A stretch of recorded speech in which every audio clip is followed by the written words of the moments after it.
Hello, hello, hello, and welcome back to another stream. Another day, another tier list. Today we're going to be ranking all the Gen 3 Hoenn Pokemon. Which pretty excited to do because I personally believe that Hoenn has the strongest decks, personally. Gen 5 is definitely a contender on that front for me. But I think if we're going overall quality, I think Gen 3 has my favorite collection of new Pokemon in the entire series to this day still. So I'm curious to see how they'll stack up against right now what is just Gen 1 and Gen 2. What's up, Sagan? What's going on? So yeah, I'm curious. We'll see how the Gen 3 Pokemon end up stacking up against Gen 1 and 2, which is all I've got right now. But I'm thinking, I'm looking through right now, I'm thinking they'll stack up pretty good. So, without further ado,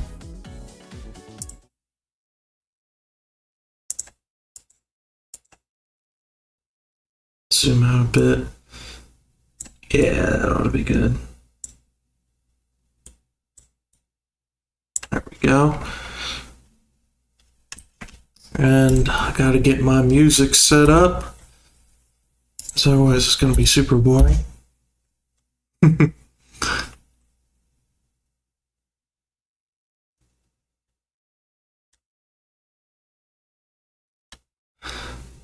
12 hours of nostalgic Pokemon music to keep you safe. That should get us through.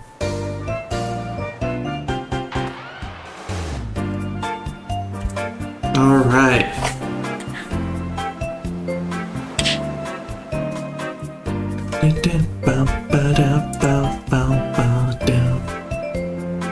12 hours of Volo thing. That could be the Gen 4, maybe. I'll definitely have to find a playlist that has the Cynthia music on it for doing Gen 4. But this is Gen 3. We don't need any of that Volo music on here. So, start off with the grass starter like always. Trico. I like Trico. He's a silly little lad. I'm not super attached to him.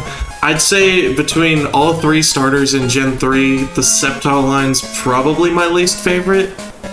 But like, that's like saying $1 million is worse than $1,001,001. Like, at the end of the day, it's still pretty good. Gen 3 just absolutely cooked on their starters. And Trico's no exception. I'd put him probably, yeah, above Alolan Marowak, I think is fair in the old A+ tier. Now, Grovyle. Grovyle is one that I've seen a lot of people have as their favorite Pokemon because of Mystery Dungeon. Which Mystery Dungeon? Was it Explorers of Sky? Hold on. Which Mystery Dungeon has Grovyle? I don't care about AI mode. Shut up. Explorer of Time, Darkness, and Sky. Okay. That's the one with Grovyle. I've not played any Mystery Dungeon games, so Grovyle's not my favorite Pokemon. As you probably could have told by the fact that I had to look up which Mystery Dungeon game it is even in. So, that being said, Grovyle's still probably one of the best middle stages they've done. Just off the top of my head, the only ones that like even compete are like Ivysaur and Dewott, I guess, and Marshtomp. I like Marshtomp. But, so it's still pretty good for like a middle stage starter evolution. Because the middle stages of the starters usually aren't super great. So I'll give Grovyle a top of A. I think that's fair. For me, as somebody who has no like nostalgia for him, because I never really picked Trico in the Gen 3 games, I was always a Blaziken kid. I don't have much like nostalgia for using him, and I never played the Mystery Dungeon game that he's in, or any of the Mystery Dungeon games. So that's about as far as he can go for me. Sceptile, I do have spin-off nostalgia for though, because Pokken Tournament, the one on Switch, had Sceptile playable, and he was a cool addition. Not as cool as my GOAT Blaziken, but still pretty cool. And I think I'll just give him a good old A+ and call it a day. Where's Trico? He's better than Trico, that's for sure. I don't think he's as cool as Houndoom, though. Then the Torchic line. Starting off with just Torchic. Torchic is a very good first stage. It's just kind of a orange chicken, so you know, that's cool, I guess. I have a lot of nostalgia using Torchic because Blaziken was my favorite starter in this gen, so I always picked Torchic. And yeah, Chicken Little. I think I actually named one of my Torchics Chicken Little on a Nuzlocke, I think. Unless I'm making that up. I may have named it Chicken Nugget instead. So, I quite like it. It's also an anime Pokemon. Can't forget that. May had one. I can't remember anything that it did special, but I do remember that May had one in the anime. So, points, I guess? I don't know. The only thing from the Gen 3 anime that I remember is that one clip that always gets shared around where James goes, "Let's send those whining women back to the Dark Ages where they belong!" Which is a pretty funny clip. And that's like the only memorable part of the Gen 3 anime at all. Oh, and I guess Regirock's voice. That's also memorable. So, Torchic, I'll give it a solid A+. It's gotta go higher than Rattata at least. And Alolan Raichu. I'll put it with the other anime mon with Psyduck. Then Combusken. Combusken definitely suffers from like middle stage syndrome where it's just kind of gross and ugly, and I don't like it. It looks a little bit too much like a cock and balls for me. That being said, I still used it because I had to get to Blaziken, so points for nostalgia, I guess. It's definitely not as good as Grovyle. I'd probably feel comfortable putting it down in B tier, even, because it just has a weird design. Put it under Larvitar. I don't know. Larvitar is, I don't know. It's Larvitar, I guess.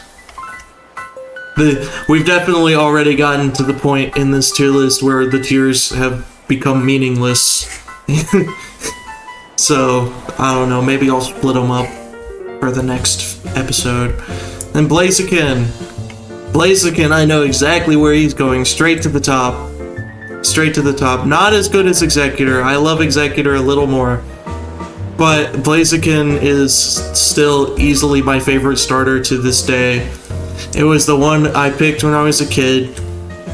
He's always just been the coolest. He's in Pokken Tournament and did stuff there.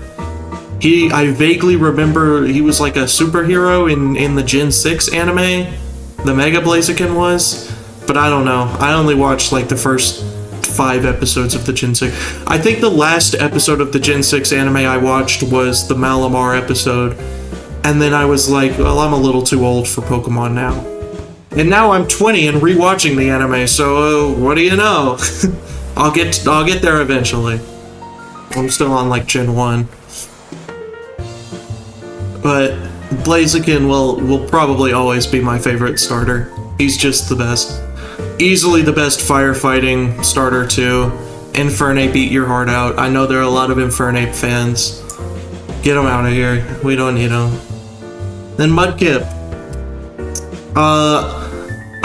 For starters, I have watched the Can You Beat Pokemon Ruby Sapphire with just Mudkip video by Alphared, or I think it was Pokemon Emerald. But the video where Alphared beat all of Pokemon Emerald with just Mudkip. So gotta give props to the little guy. He can sweep a region. He's the GOAT. He was also in Poke Park 2. So those nostalgia points. And besides that, I mean, he's just kind of a little guy. And that's awesome sauce.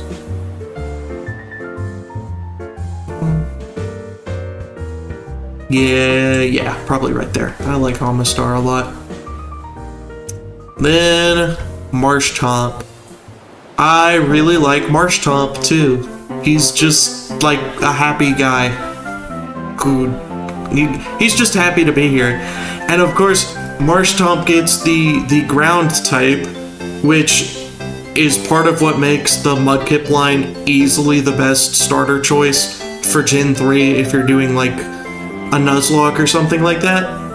Because just having the ground type makes it such a good starter against a majority of gyms, not gens. Like, it completely invalidates Watson, which you will have it by the time you get to Watson. It does really well against, what's his face?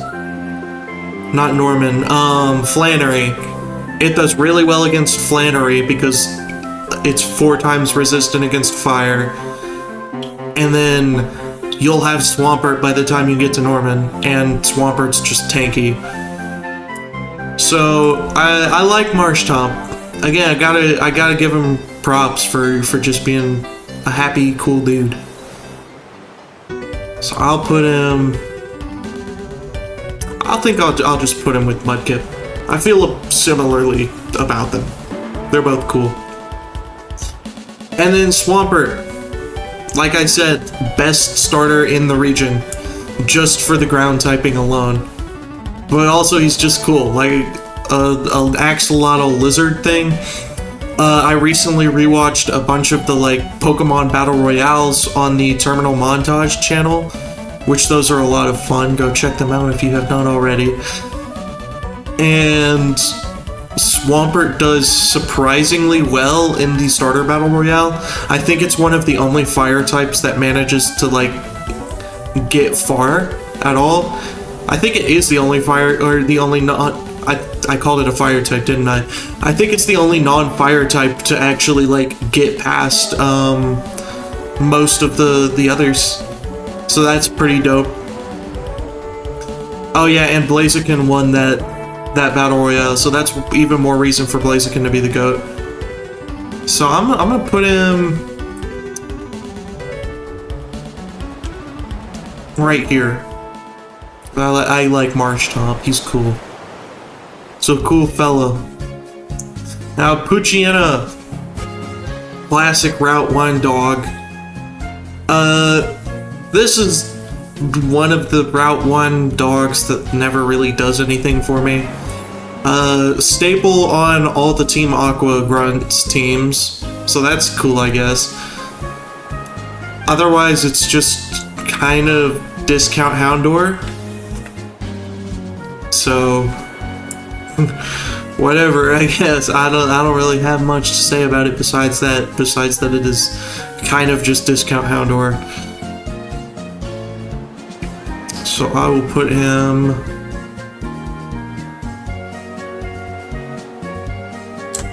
above Octillery. above Octillery. And then Mightyena.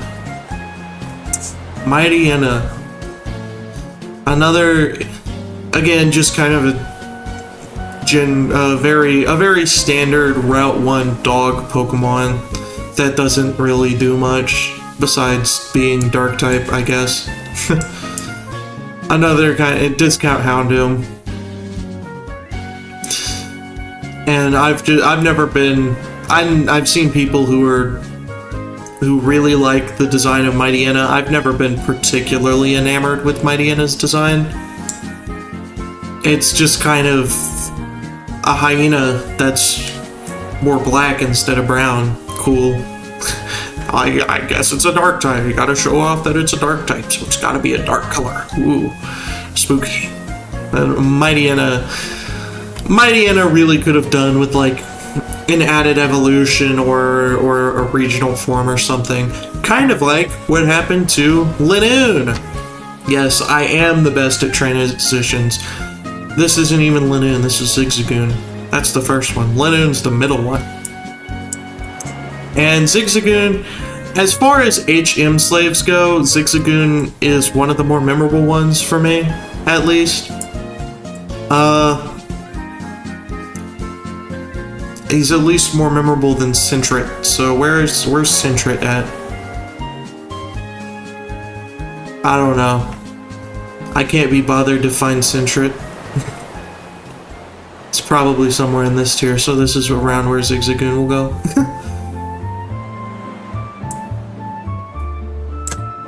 Put him below Hoot Hoot, because I like Hoot Hoot's clock theming a little more than Zigzagoon's theming of not being able to walk straight. But then Galarian Zigzagoon, which I really like Galarian Zigzagoon. It took Zigzagoon's kind of general aesthetic and then added on this cool, like, heavy metal aesthetic to it, you know, with the kiss eyes and the black and white colors, which really stick out more than like the brown and tan. So I'm gonna bump it up to being a little bit better than Seeking, worse than Metapod. Then Linoone. Linoone's alright. It's just kind of Zigzagoon, but what if you brushed its hair? And also, I remember Linoone being extremely annoying going down that one route in like the super tall grass. I hated encountering Linoone because they have an absurdly high encounter rate in that like super tall grass. It's by the Weather Institute. So, not a big Linoone fan because of that. So I'll put him down here next to Sunflora, I guess. Yeah, I'm just kind of throwing things in next to things at this point. These. Now, Galarian Linoone is another one I feel kind of similarly about. I feel like they could have gotten away with just cutting Linoone and making Obstagoon just the second form, and that being that. So similar, feel kind of similar. I'll give it higher than regular Linoone because Galarian Linoone wasn't in the stupid grass next to the Weather Institute, and also has the more striking color palette. That's about it, I guess. So Wurmple tries to be Caterpie, but it can never be Caterpie in my heart. In my heart of hearts, there is only one Caterpie, and that is Caterpie. So I'm gonna give Wurmple a solid A tier for a worm Pokemon. I do like how fuzzy it is. It's nice and fuzzy and red. So it at least sticks out a little bit rather than just being like Caterpie, but again. And then Silcoon is just another hardened, what do I want to say? Not larval stage, the cocoon stage, another just Cocoon Pokemon, except this one's even less designed than Metapod and Kakuna because it is just a white ball with an eye. Cool.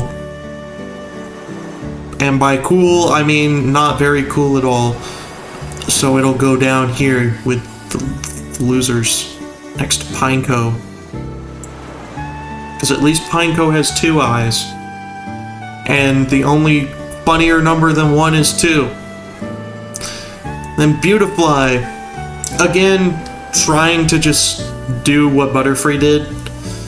That being said, I do, in concept, like it a little more than Butterfree, because it's got the like long nose for sucking sap or honey or whatever like Butterfree has, and it has a little bit more involved wing design rather than just like the very cartoony butterfly wings of Butterfree. So I'll bump it up to being around Butterfree, like right there, right above Butterfree, because I think it manages to kind of carve out its own niche independent of Butterfree. Now, the Wurmple line does something very novel by, instead of just copying Butterfree, it also copies Beedrill at the same time. Oh my god, that's 2 copies for the price of 1. And much like the Beedrill line, the Dustox half of the Wurmple line is just objectively cooler than the Beautifly line. So it gets to go 1 stage higher than Silcoon because I like purple more than white, and then Dustox gets to go way up here because I like moths, I guess. I guess it is also copying Venomoth. It's kind of simultaneously copying Venomoth and Beedrill. So, good for it, I guess. Put it above Rattata. Because I do like it. It reminds me a lot of Mothra, more than Venomoth does. Well, no, Venomoth is more Mothra-esque. I guess Dustox is more like Batra, but Batra's like a bat creature kind of thing. I don't know. Now I'm getting into Godzilla semantics, and that's semantics I never want to be involved in. Lombre, or that's not Lombre, Lotad. I was blanking on the name for a second, even though I 100% knew it. Lotad is cool. I like him. It's just kind of like it's a little creature with a lily pad on top of it, and that works. Also, in Pokepark 2, when you encounter it, there's 3 of them stacked in like a totem pole type deal, and they... Oh, how to describe it? They play chase with you.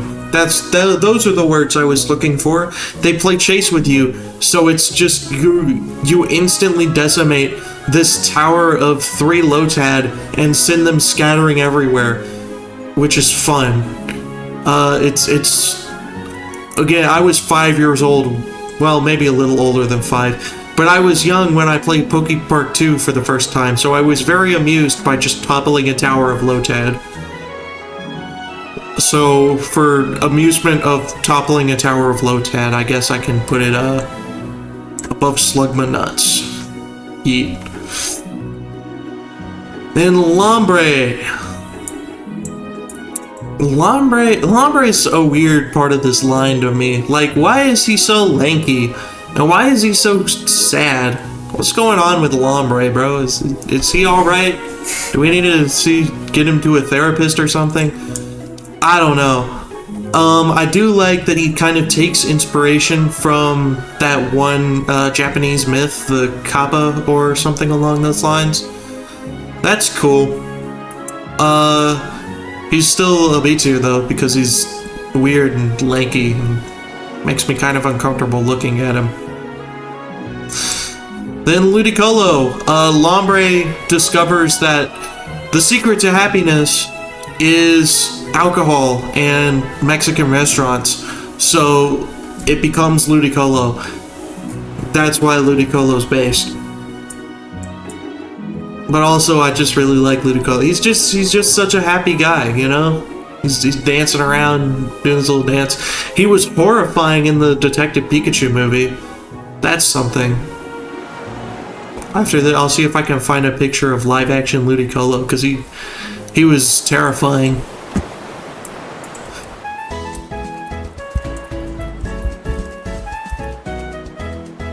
Yeah, this... I don't know what they were going for with this, but it was... yikers! He's a very gross individual in this movie.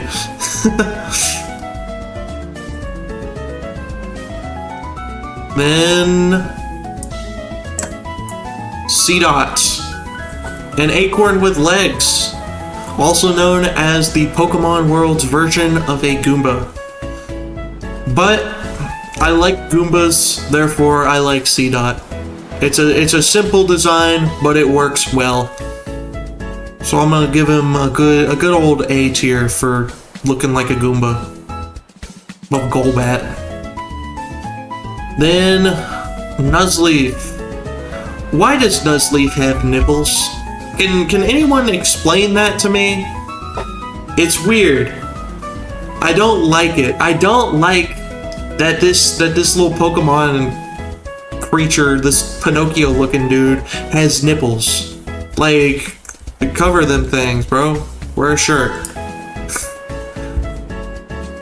So much like Lombre, for making me feel uncomfortable, he's gonna go in B tier.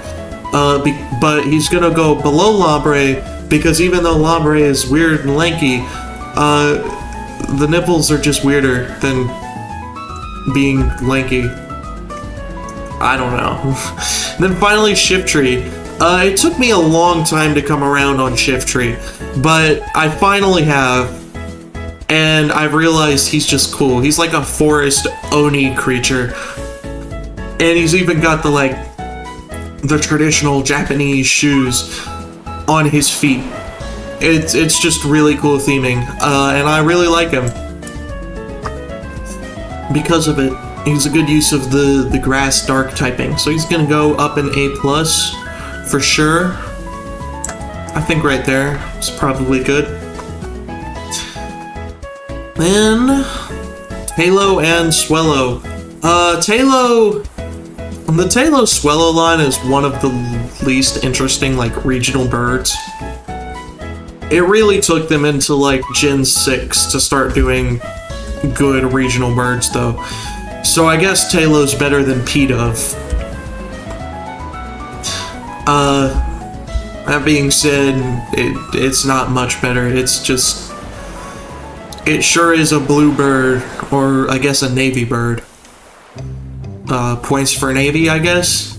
Better than Spearow. Then Swellow. Swellow I do actually really like because Guts Swellow is just really funny.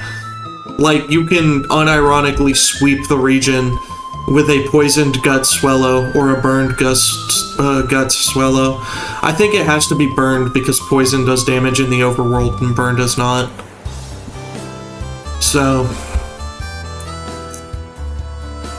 Swellow goes definitely up here somewhere. Probably, I'd say below Umbreon, because just being able to sweep the entire region is hilarious with this stupid bird.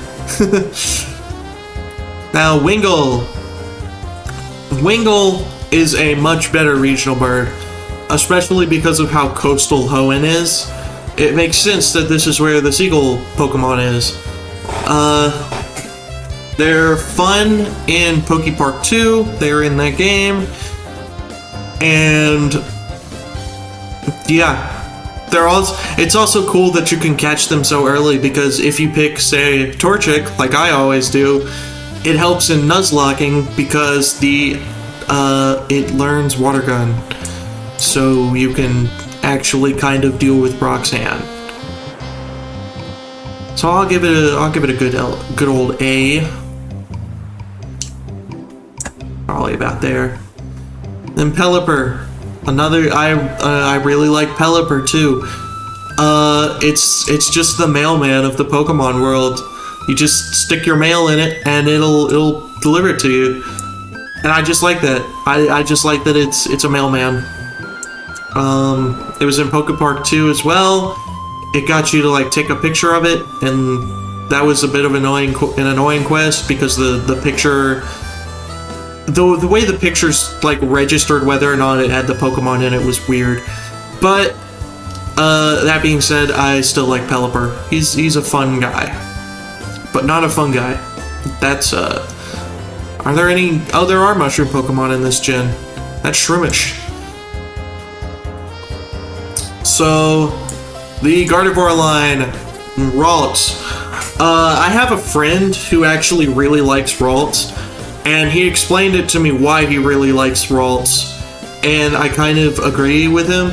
And he described it as Ralts is just this little dude who like rocks up into battle with psychic powers, and that's cool. And I'm like, you know what?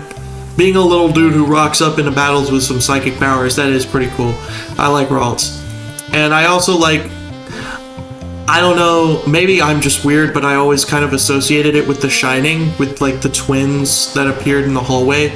I always associated Ralts with that. Or I guess Ralts would be more like Danny and Curlia would be like the twins in the hallway. I don't know what I'm talking about though. And then I like the hair over the eyes. That's a solid aesthetic, or I guess it's basically hair.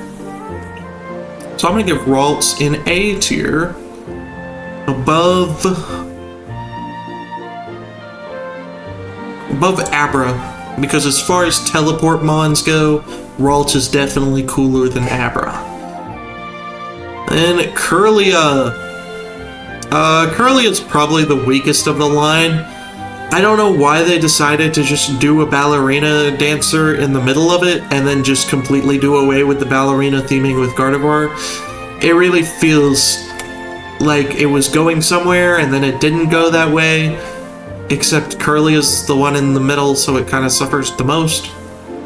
I don't know. I never really vibed with Curlia like I do with the other two. Still a solid design though, so I will definitely give it a B tier.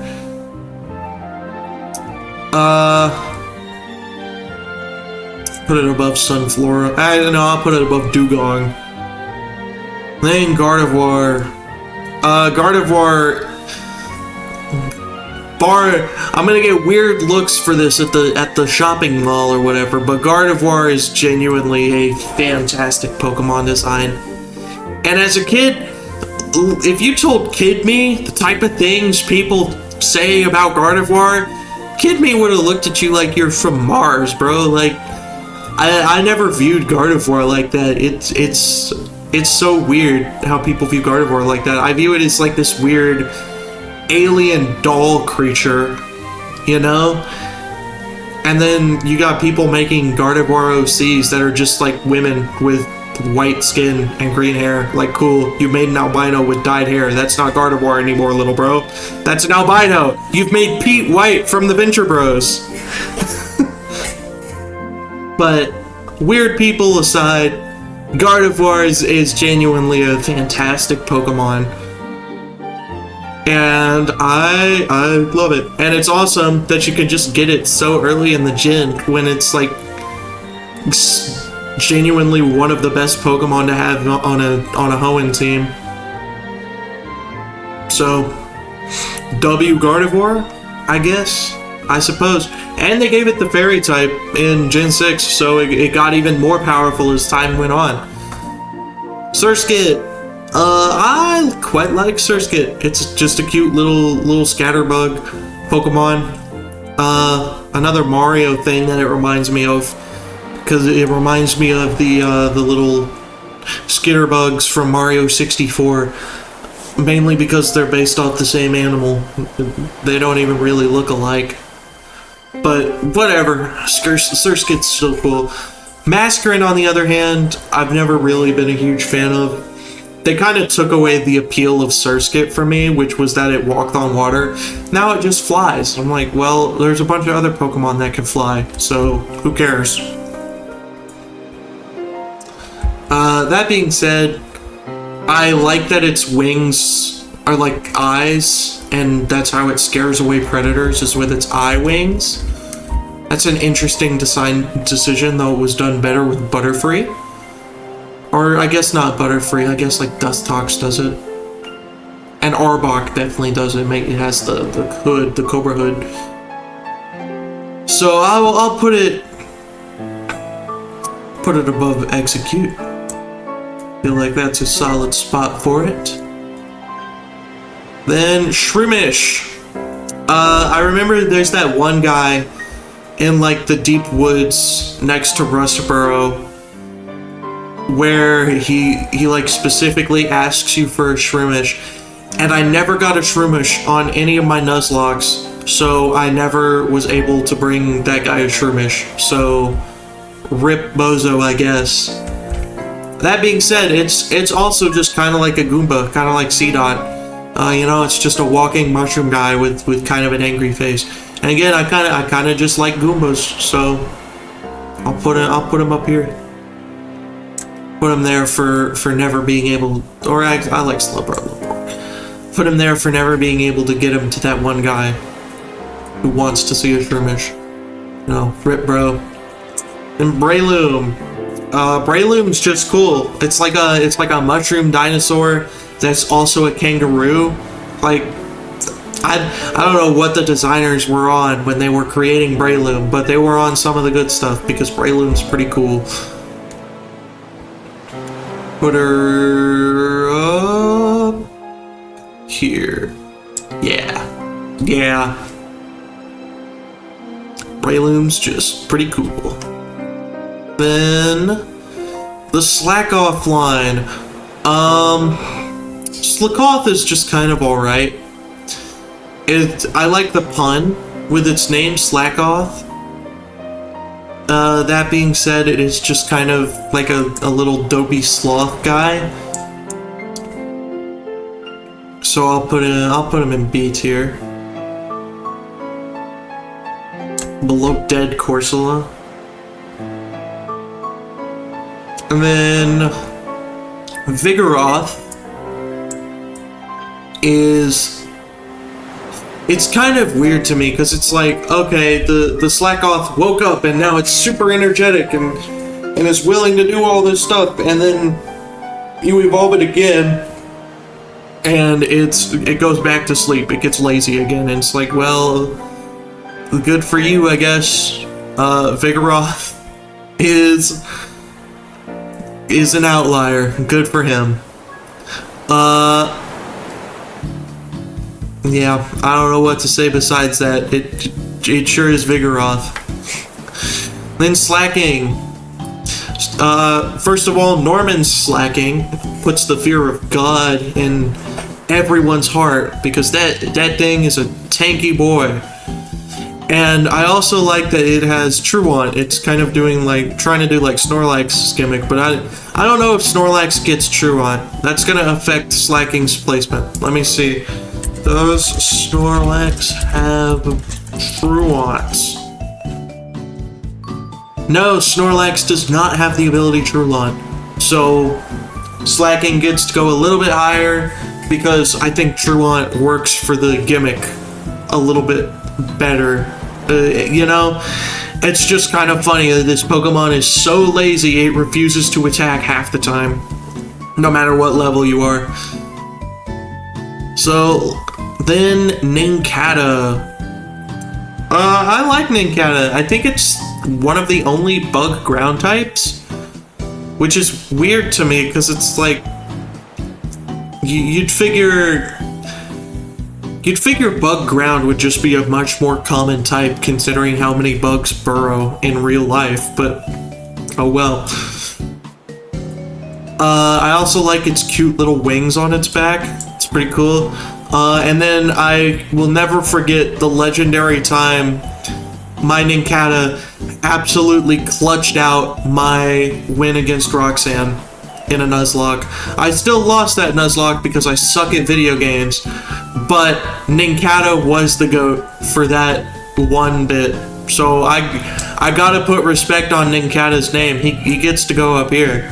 He absolutely clutched that Roxanne win for me. He shouldn't have been able to do it, but he did. Well, I'm gonna actually see if I can find that clip real quick. And play it.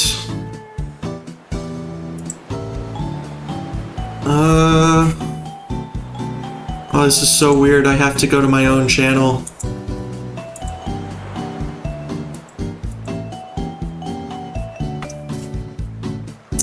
It was way back when, this clip.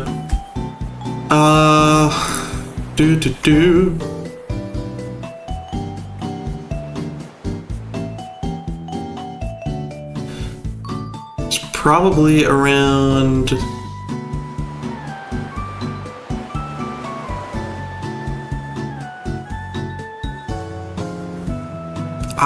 let me see.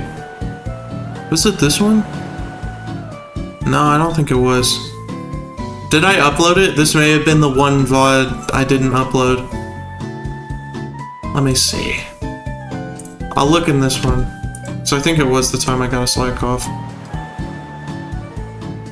Gotta find the Roxanne gym. No, it wasn't that one because I had an Abra and I didn't... This is the time I didn't get an Abra. Shut up, me. That's Watson.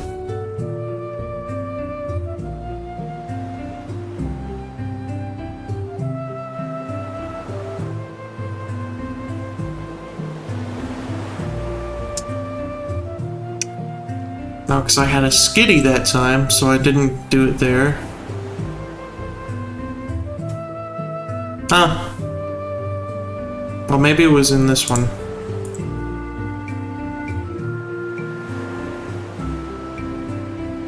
No.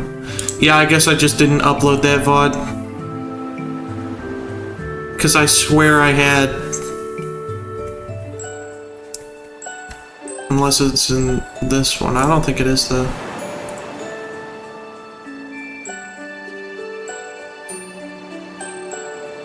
Yeah. Okay, I guess I just forgot to upload that VOD. Oh well. But yeah, there was a legendary fight I had with Roxanne where Ninkata absolutely clutched it out. So he's the GOAT. Anyways, and then Ninjask. I also really love Ninjask, and this is just because I bought merch of Ninjask, and that's the only reason why.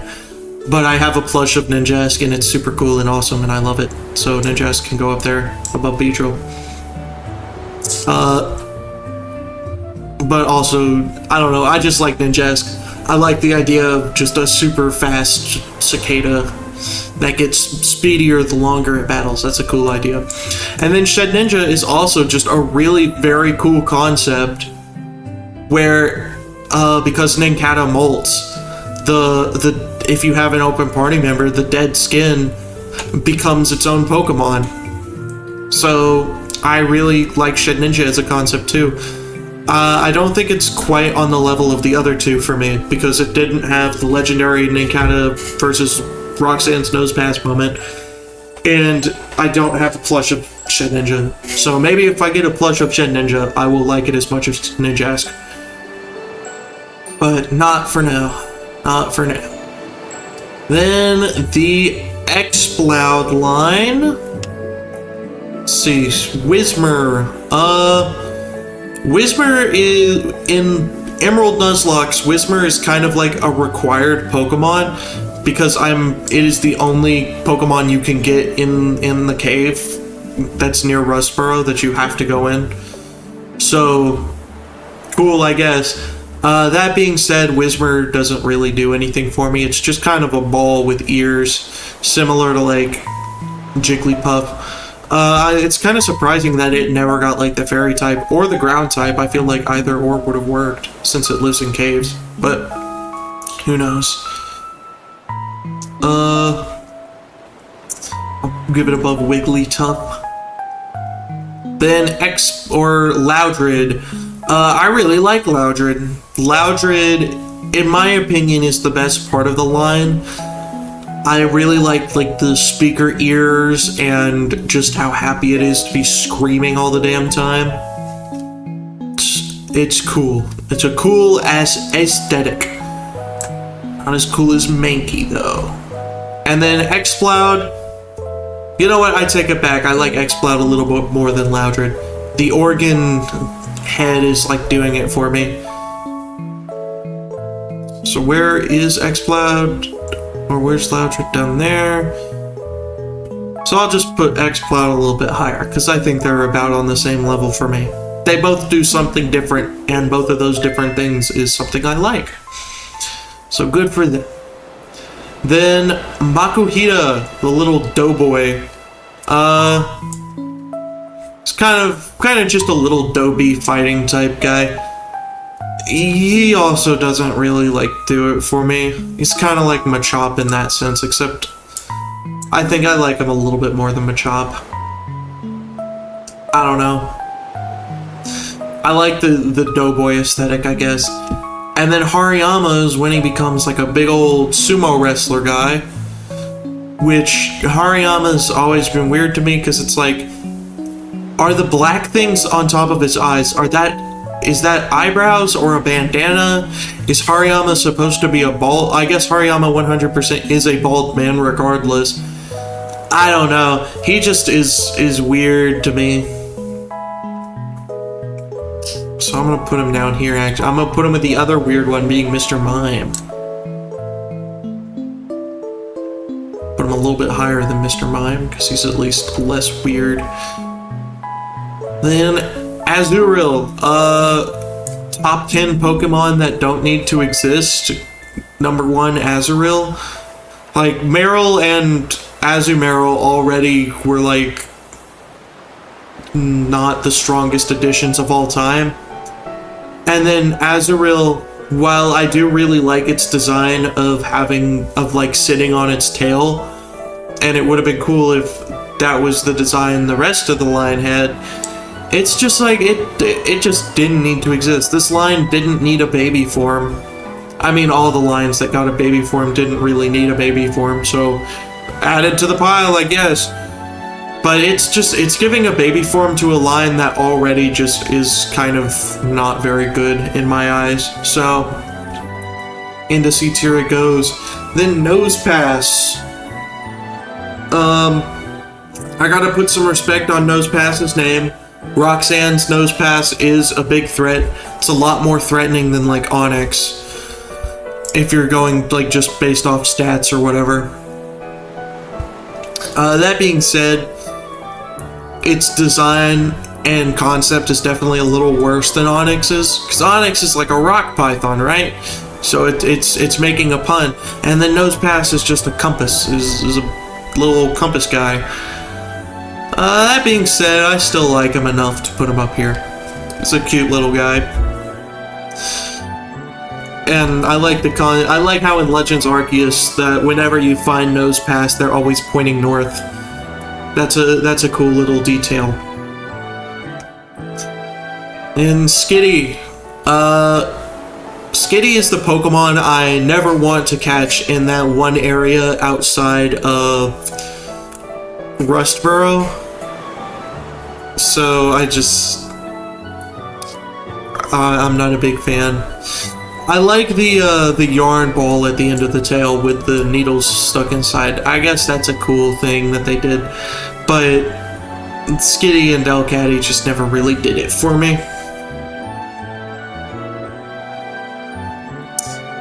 I'll put them. Also, did they get? I don't think they got the fairy type, which is odd. They seem like good candidates. Yeah, they're still just mono-normal. They seem like very good candidates for the fairy type, and they just never got it. So, that's kind of odd. And then Delcatty. Delcatty can go down there.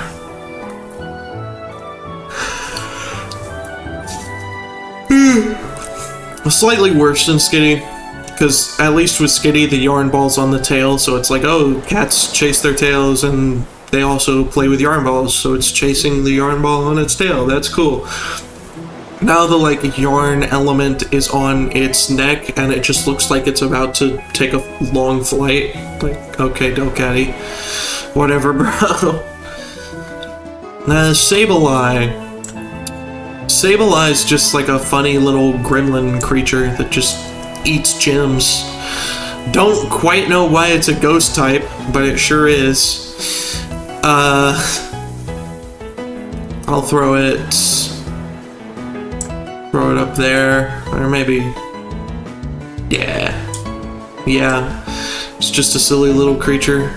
And then Mawile, I quite like Mawile. The inspiration is really cool. It's another yokai, Japanese myth type of creature of a girl that has a mouth on the back of her head. They did something similar in Skullgirls, of all things, with whatever the name of that character is. You can tell I don't play Skullgirls because I don't like Skullgirls. So yeah, I like Mawile. Go up here, for sure. Yeah, I think that's a good spot for Mawile. Now, Aaron, this is how I think the Rhyhorn line probably should have been handled back in Gen 1. Rhyhorn feels like a middle stage to me, and Aaron worked, and this is how I feel like it should have gone. And Aaron is a very solid starting stage. It works well. It's cute. It's a little silly iron turtle thing, amajig. So I'll put it up here. Then Laren, again, kind of just better Rhyhorn, especially because it's Steel type and Rhyhorn is not. So I'll just put it above Rhyhorn. And then finally, Aggron, the man himself, the wall. He's got to go up here just for being the wall. I mean, come on, it's the wall. Which, if you have not seen the wall, let me pause the music real quick and the wall Pokemon. There we go. Is this it? Yes, okay. This is gonna get me copyrighted, but whatever. The glory of the wall video.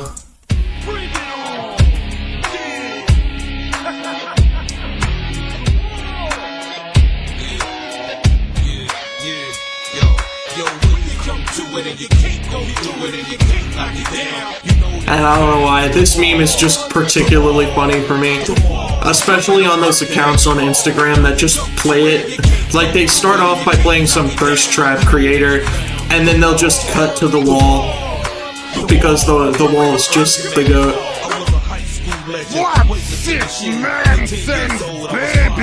I've never seen the full thing though, I've only seen like the first 30 seconds. Like nobody can. No slugs, I'll slap you with God given strength. From a lot of time spent in the gym on the bench. On the incline, one of us is divine. Greatest of all time. Oh man. Nothing for heavy hits, hands harder than bricks. I'm bringing me to the words, getting your ass kicked. There he goes. Hands get flown, bro. Toys get squeezed, suckers ribs get broke. Better look out, the wall's gonna fall. Yeah, can't outstall the wall, that's what I'm talking about. Against me like a bullet against a tank. All made of steel, you chumps is wet paint. When you come to it and you can't go through it and you can't knock it down, you know that you found the wall. Alright. That's enough wall. That's enough of the wall. But the wall is the best to ever do it. So, where'd I put him? Seeing the video again, I gotta put the wall up here. It's the wall. It's the wall. We love the wall. Maybe not as much as Furret. But we love the wall. Then, Meditite and Medicham. The one Meditite that you encounter in the battle house, that was a scary fight. That one Meditite.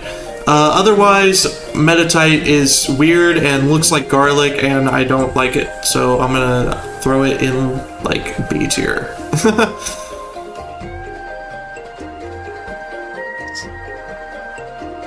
There. And then Metacham. I actually do like Metacham, because it stops looking like garlic and starts looking like more of an Indian-inspired fighter, which you see a lot more of that, like, kind of Indian influence in its Mega Evolution, which Metacham was a weird choice for a Mega Evolution. Like, Flygon didn't get one and Metacham did? Weird choice, weird choice. But it's a choice I can kind of vibe with. So I'll put Metacham up here above Quilava in the B tier.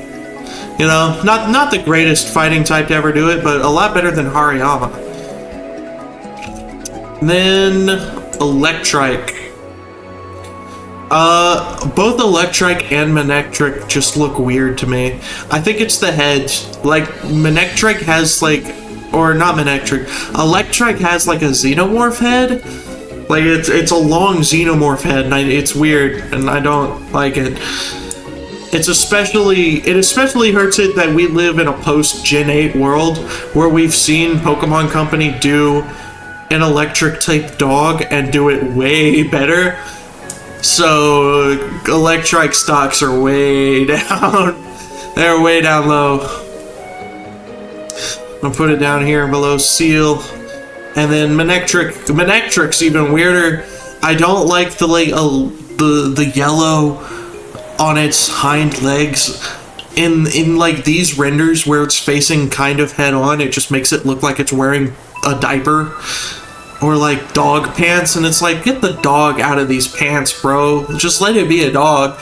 And the hat too, it's like a bishop from chess. Like, why do you look like this? You look weird. I don't like it. It's odd. The more I look at it, the more I'm like, it's a D tier.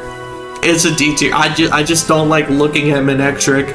It's a good Pokemon, don't get me wrong. Like, it's a solid... Oh, I guess Luxray also exists. So they did a better electric dog one gen later. And Manectric's been suffering ever since. Again, a weird choice to give a Mega to when Luxray didn't get a Mega, and I feel like Luxray is generally more well-liked than Manectric. Now, Plusle and Minun. Probably some of the best Pika clones they've ever made. Also weird that I don't think they ever got the Fairy type. Because I feel like they'd be shoo-ins for the Fairy type. But they were not. But I like, since this was the gen that introduced double battles, they kind of have a couple Pokemon that were like meant to show off the style of double battles with Helping Hand and stuff. So I really like Plusle and Minun for that. And they're just cute. They're like little cheerleaders, and one of them's the positive side of the battery, and the other's the negative side of the battery. It's just a good concept all around as far as like Pika clones go. So I'm gonna put it up here. Below. No. Yeah, I'm looking. I'll put him above Pichu, that's for sure. And then I like Minun a little bit better because I like blue a little bit more. And I'm just a negative Nancy, you know? The minus, the negative one just resonates with me more, you know? And you know how I just complimented how like I liked how there were Pokemon that kind of introduced double battles and were built to be like the double battle Pokemon. These guys suck. I hate these guys. The stupid Illumise, the only reason I even remember it exists is because it looks like the Reddit logo. It legitimately just looks like the Reddit logo to me. And then Volbeat is... The only reason I even remembered its name is because I did the stupid quiz last night. So I got like all these names on the top of my mind right now. But I do not like them at all. They feel very unnecessary. I think Plusle and Minun were good enough. Like, we did not need Volbeat and Illumise as well. It especially sucks because they kind of like wasted the Firefly or the lightning bug, I suppose would be a better way to put it, because they're electric types. They kind of wasted the lightning bug concept on these idiots when we could have had. We did get way better electric bug types in Gen 7, but we could have had way better electric bug types now. Or alternatively, since we already have the electric duo Pokemon with Plusle and Minun, they could have made them fire types and had them played into Firefly instead of Lightning Bug, since, you know, it's the same bug. They're not different. So yeah, they're gonna go in E tier. Down here below Garfield, Meowth. And of course the Reddit one is worse, so get them out of here. Then Roselia. Roselia was such a weird, like, standalone Pokemon. And it really didn't, like, blossom. Get it? Until, Roserade came along.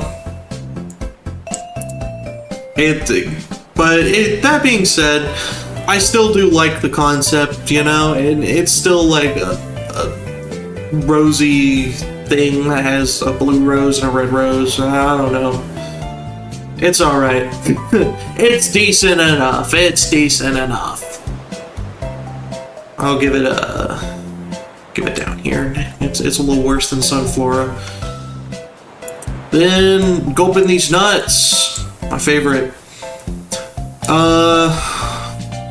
It's gotta go next to Slugma, right? It's a little bit worse than Slugma because, like, I think I said this, with Slugma, it's funnier that the Slugma nuts makes absolutely no sense. Gulpin' nuts does make sense, so it's less funny. Also, it's just kind of trying to do Grimer, but worse. So I guess I gotta put it below Grimer, actually. Because it's just worse Grimer. And I don't know, it's weird. The only positive thing I really have to say about it, besides haha funny joke, is it's on the end of Alolan Executor's tail for some reason. Like, you can look that up right now, and as a matter of fact, I will look it up right now to fact check, because there, for some reason, is a Gulpin at the end of Alolan Executor's tail.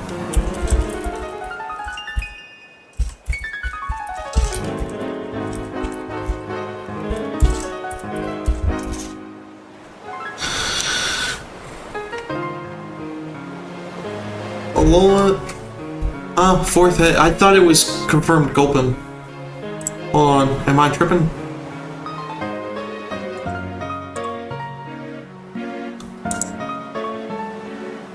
Yeah, like, see, it's Gulpin. Yeah, see? Do it, blah blah blah. Then.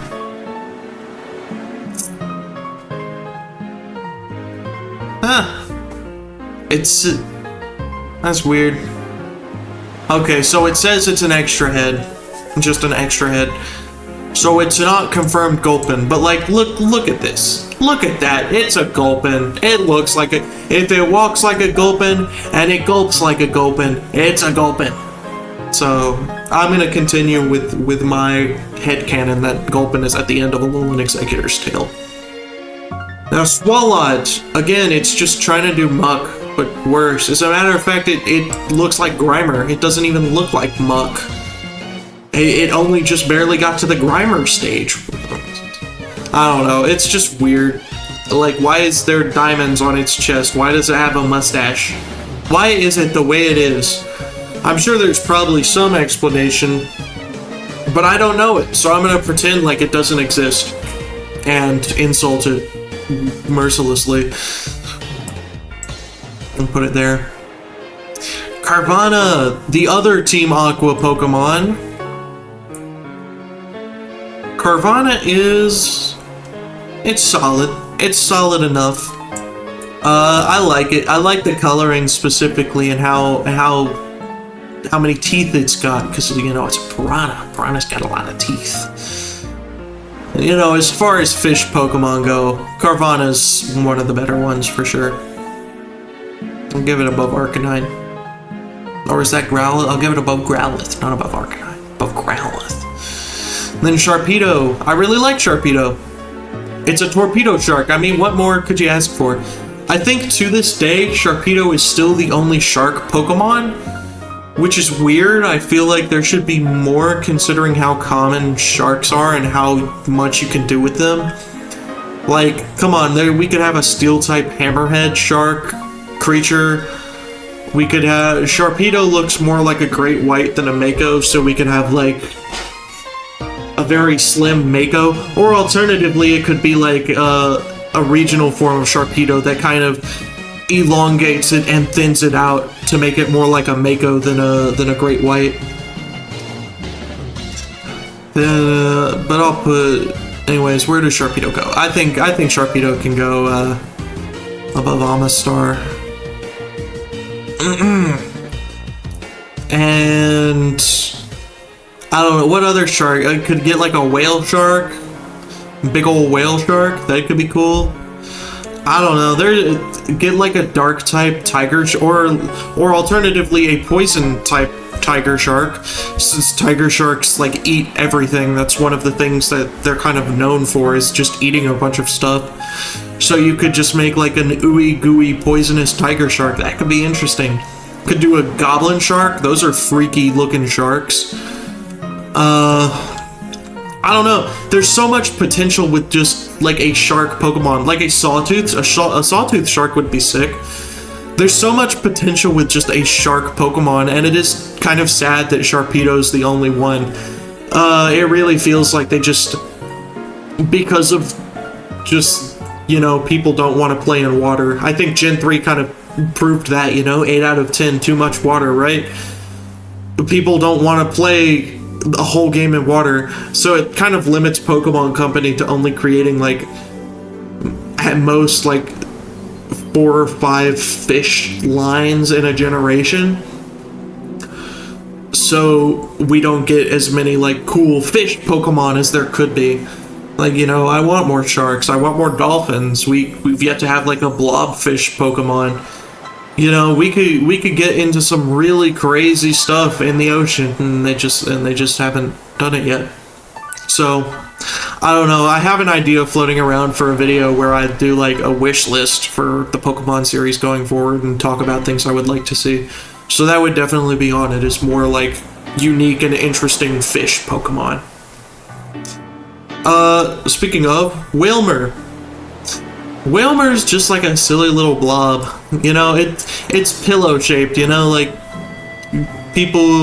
everybody just needs a Wailmer pillow. Like it's perfectly designed to be like a marketable plush pillow Pokemon. And you know what? The marketing worked on me. I like Wailmer. He's a silly fellow. And that's all I gotta say about it. And then Wailord, what is still the canonically biggest Pokemon. I like him. I mean, you know, if you're gonna do a whale Pokemon, this is how you do it. At least the first whale Pokemon, and I think it's still the only whale Pokemon. This is how you do it. You just... Oh, I lost Wailord. Where'd he go? You just make this big old blimp thing, base it off a blue whale, and call it a day. That's a whale. So I like Wailord. And you know, naturally, just as the biggest Pokemon, that also makes him kind of funny. I couldn't tell you why, but he just is kind of funny. Now, Numel. Numel is just a little weird. It's a decent Pokemon, and you know, doing a camel Pokemon that's like a fire type, and you know, it stores all the heat in its hump instead of water. That's an interesting way to do it. Numel's just a little derpy, you know. So I'll throw him somewhere in here. Probably above Cyndaquil. Feels right. Then Camerupt. I mean, I like Camerupt. See, now they're like fully committing to like the volcano camel, which I like. You know, it's got the 2 volcanoes in its back, and it just explodes. I like Camerupt.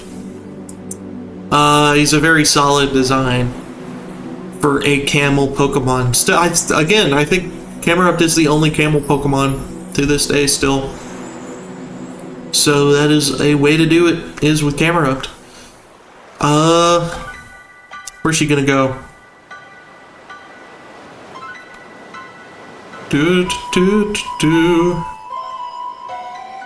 Above Sunkern. That's where I feel Camerupt fits in the best. Now, Torkoal. A very solid fire-type Pokemon. I like how it's just constantly, like, steaming. Its shell is coal, so it's got fire on the inside, presumably. Some of its old sprites, I think, are really cool. Like, let's look up some Torkoals. Oh, whoops, I did not mean to do that. Oh, I exited out of everything. What's happening? What's happening? What's happening? Oh, we're back? Okay, we're back. I don't know what happened there, but something sure did happen. I pressed a button and everything broke. Classic Opera browser moment.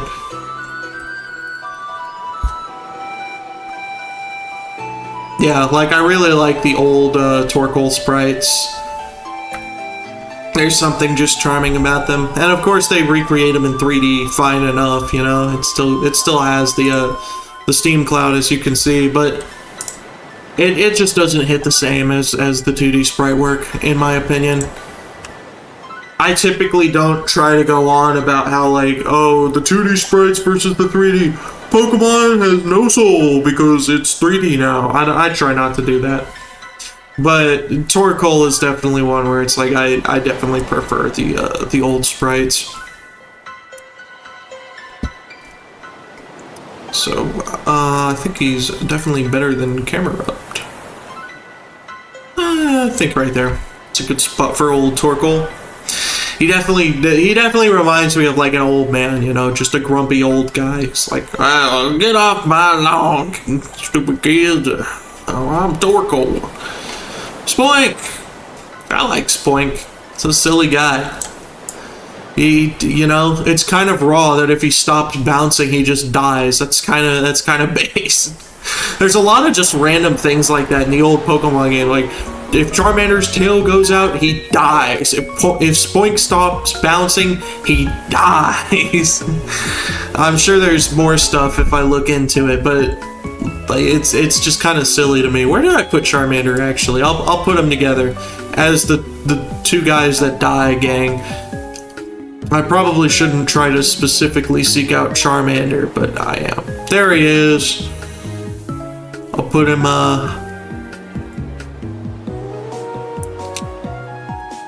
put him below Charmander, because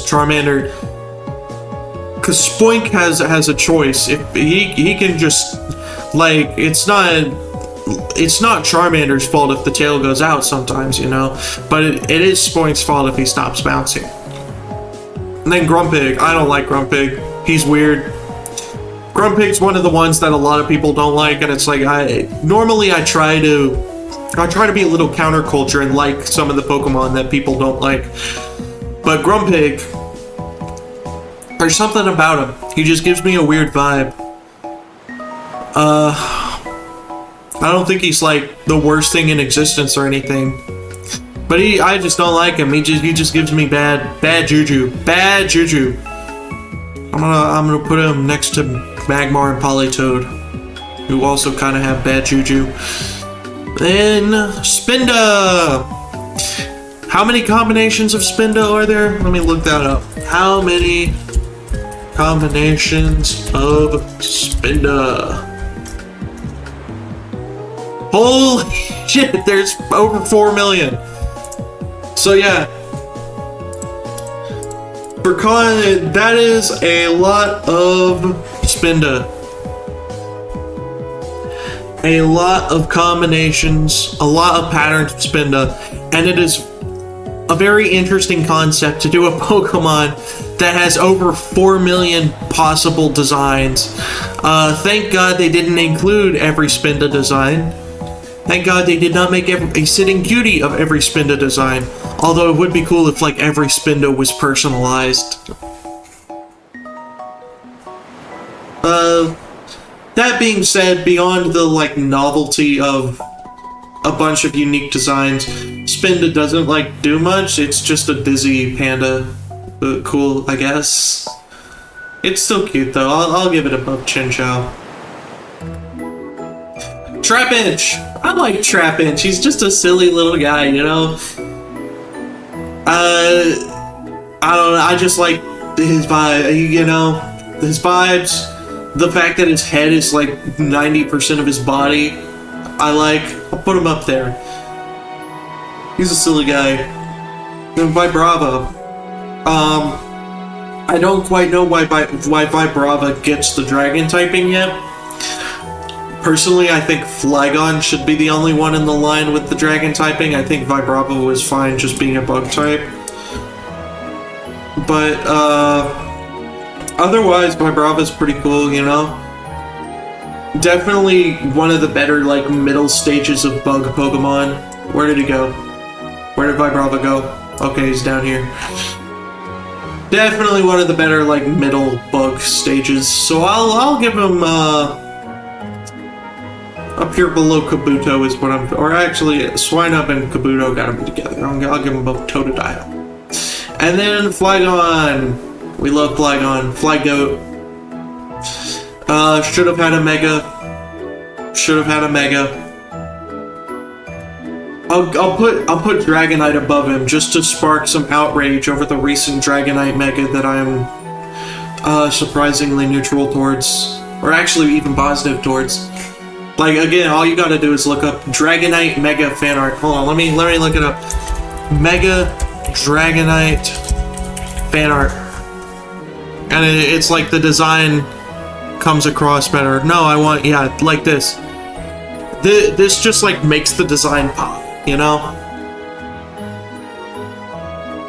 What's up?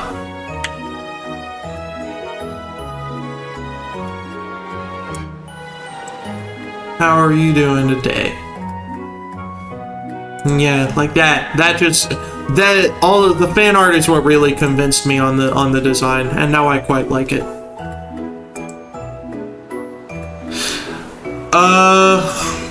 You are not.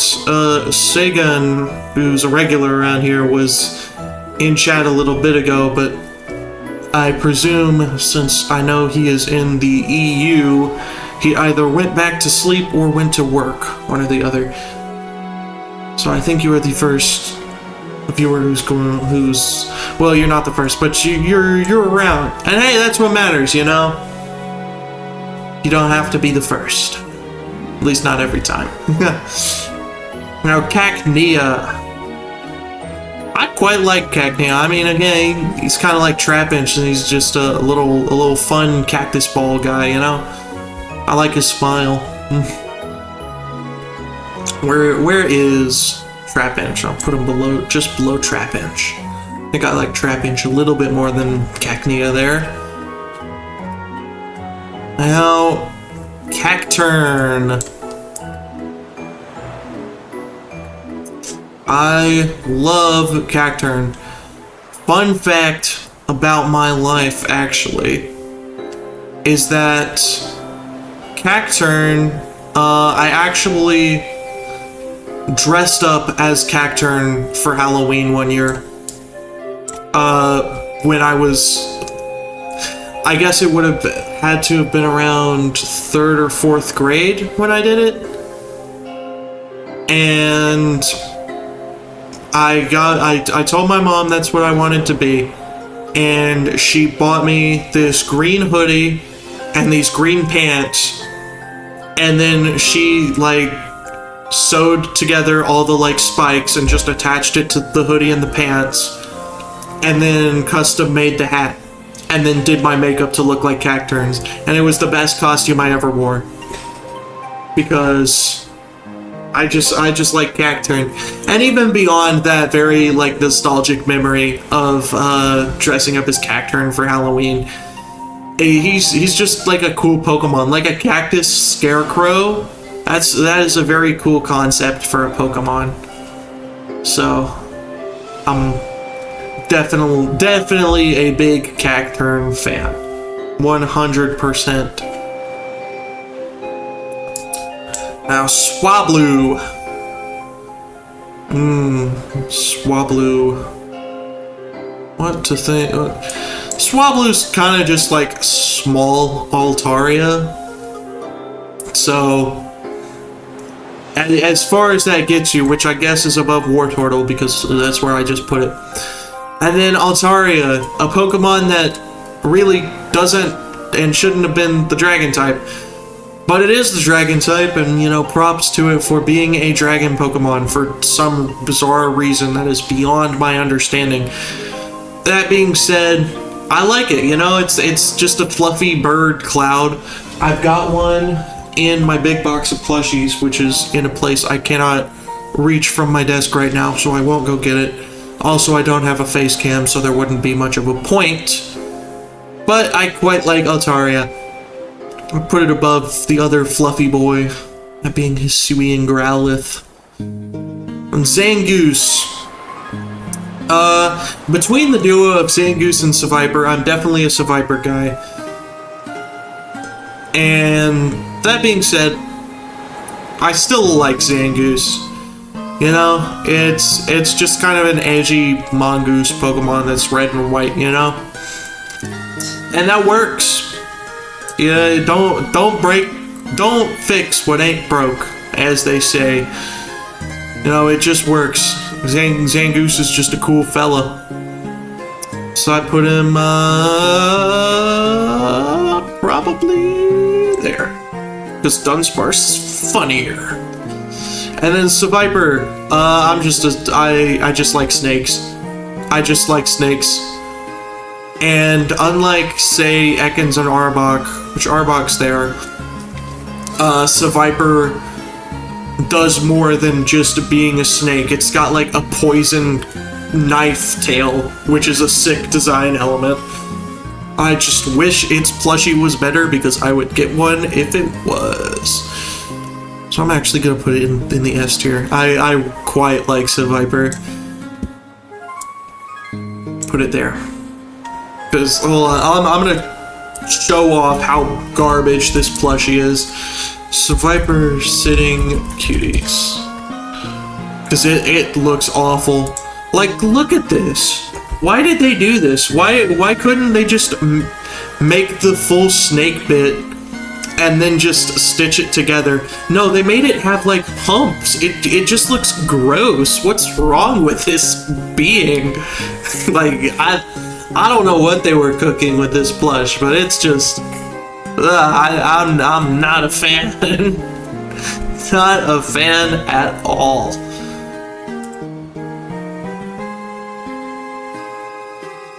And then Lunatone and Solrock, which I'll talk about together because I don't really have many differing feelings on them. I guess if I were to pick a better one, it would be Lunatone because, I don't know, the moon haunts you or something like that. I would also pick Lunala over Solgaleo, so at least I'm consistent, right? They're just kind of alright. I mean, they're just kind of the moon and the sun in the form of like meteors, which is a cool concept. And they're another duo where it's like they were meant to be in double battles together, kind of like Plusle and Minun and Illumise and Volbeat. Except that they're not electric type, so they're actually doing something somewhat unique by being rock psychic. I think they're both rock psychic. Yeah, because Tate and Liza uses them, and Tate and Liza's a psychic gem. And I quite like them. I just like them. They're very cool and mysterious Pokemon that we still don't really know a lot about. And honestly, I'm kind of shocked that, like, when Minior was introduced in Gen 7, that it didn't evolve into either Lunatone or Solrock, depending on the game you chose. I figured that would be, like, an obvious, kind of like Tyrogue situation. So, whatever, I guess. Where I put Plusle and Minun? I think they're worse than Plusle and Minun, so probably like down here. I think below Articuno, above Ariados is fair for them. Right there. Cool, interesting double Pokemon. Then Barboach and Whiscash. Barboach is weird. It's just kind of a tube with fins. But that tube with fins kind of just works, so I kind of rock with it. But it's still just a B tier. Or where did I put Remoraid, actually? Because I think it is better than... Okay, Remoraid's like down here, so I'll put it like...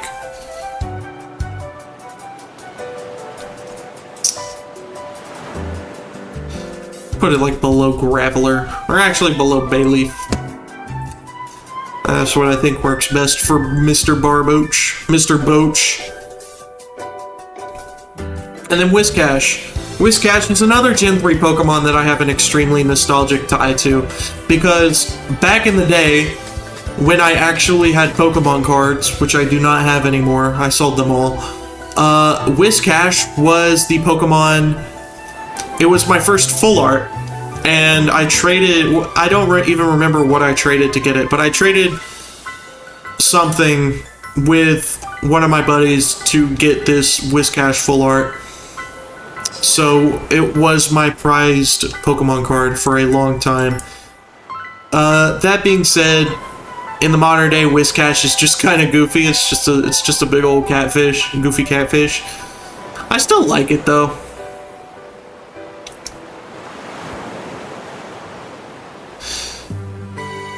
Probably like down here, yeah. I like that it has a W on its head though. That's funny. It's like, it is I, Whiscash. He's like a superhero, but it's just this goofy catfish. I like him.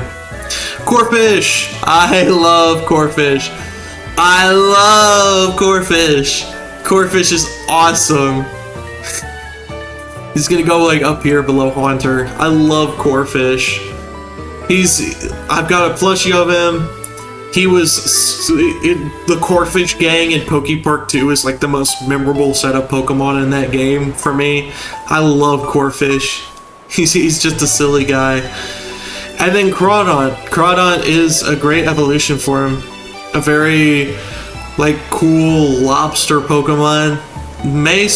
I think it's still the only lobster Pokemon though. Yeah, I think it is still the only lobster Pokemon. They've done more crabs, but I think it might be the only lobster. So that's cool. Otherwise, he doesn't stand out in my mind as much, because, you know, he wasn't in, like, Pokepark, so. That's just my criteria, I guess. You just have to be in Pokepark to be good. It's just the way the news goes, you know? Then Baltoy. These are really weird, odd Pokemon, but they're still interesting, I suppose. You know, they're like clay idols that have been brought to life. I don't know. They're just kind of odd fellas. Baltoy is just like a top, so I don't know, I guess it could go below Shuckle. And then Claydol is just kind of like a bird, but a bird with like a million eyes and it's like faces on every side. I don't know. Claydol's an odd fellow. It can go there, I guess. It's just weird to look at. It's like, what am I even ranking? I'm ranking like a middle schooler's art project, you know? Then Lileep and Cradily. Again, some of my favorite fossils with Lileep and Cradily. I like Lileep. It's like a little sea anemone creature. I always imagined that there was like a creature hiding inside of it and that's what the eyes are, but you know, that's probably just its face. And put it like down. Probably there. And then Cradily. Where did I put Cradily? First of all, I like that it's kind of like a dinosaur grass anemone monster thing. It's a very unique design. And I also like that its eyes and mouth are one whole. Again, that's such a weird and interesting design. I don't know. He's just a silly little fella. A silly little fella. I'll put him up here with Amistar. Or actually below Marsh, Chomp, and like, well, maybe. Yeah, above Nosepass, I think is fair. And let's see, we got Amaranth. The least funny, one of the least funny Pokemon jokes is just calling this Pokemon Amaranth instead of Anorith. But besides that thing, like, it's like a little shrimp creature thing that is completely flat. I don't know, it's just kind of like Wimpod before Wimpod. And Wimpod did it a lot better, so I'm gonna put it like down here, I guess. I don't really have much to say about it. And besides that, it sure is a Pokemon that exists. Armaldo's cool though. You know, it made it into like a shrimp dinosaur, you know. That's the way to do it. Make it into a big old shrimp dinosaur. I'll put it like up here of Cloyster. That's a good way to do it. Now, Feebas. They tried to recreate Magikarp with Feebas, and they tried to recreate Magikarp a couple times throughout the series, and Feebas definitely, each time it hits worse and worse, and Feebas it's just worse Magikarp, you know, like, and I get that it's intentionally designed to be ugly, so I'm not gonna hold that against it. Because it's supposed to be like, oh, the ugly fish becomes a beautiful sea eel snake thing.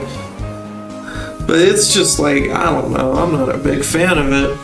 Then Milotic, another Cynthia Pokemon, or actually I think it's the first Cynthia Pokemon. It's just, you know, it's a beautiful, beautiful creature. A beautiful sea snake eel thingamajig. Very elegant and whatnot. It's like if Dugong was good. I'll put it up here with the Ninetales, another elegant creature, befitting of it. And then the cast form. I was about to say the cast forms, but I was like, I'm not ranking all these cast forms, bro. I don't care. Cast form's decent. I like the concept of like a weather Pokemon that can become different types. I wish they kind of went further with it, you know, like they could have done a Thunderstorm one with the electric type. They could have done, I'm trying to think of what else would work. Maybe like a Pollen one that's a grass type. Because I know Pollen was at least considered a weather effect in Persona 5. If it was good enough for Persona 5, it's good enough for Pokemon, right? And then like maybe an Acid Rain for poison type, that's a thing. I don't know. The world is their oyster. Or better yet, the world is their cloister. Besides that, it's just another little dude. I don't know. It's decent. Probably up here. Up here, yeah. I feel about it. Now, Kecleon. I like Kecleon. I mean, he's just like, I like the idea of, rather than more mimic type Pokemon, they added a Pokemon where it's like it creates an invisible wall, so you have to battle it to get around it, you know? I like that.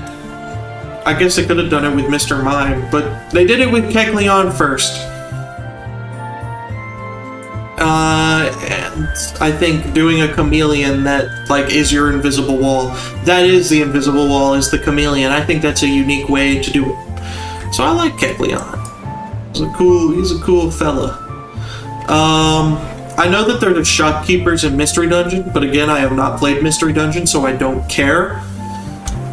He was also in Poke Park 2. He was the one that handed you the, like, scrapbook, I think, so that's pretty awesome sauce. So I'll give him an A tier for that.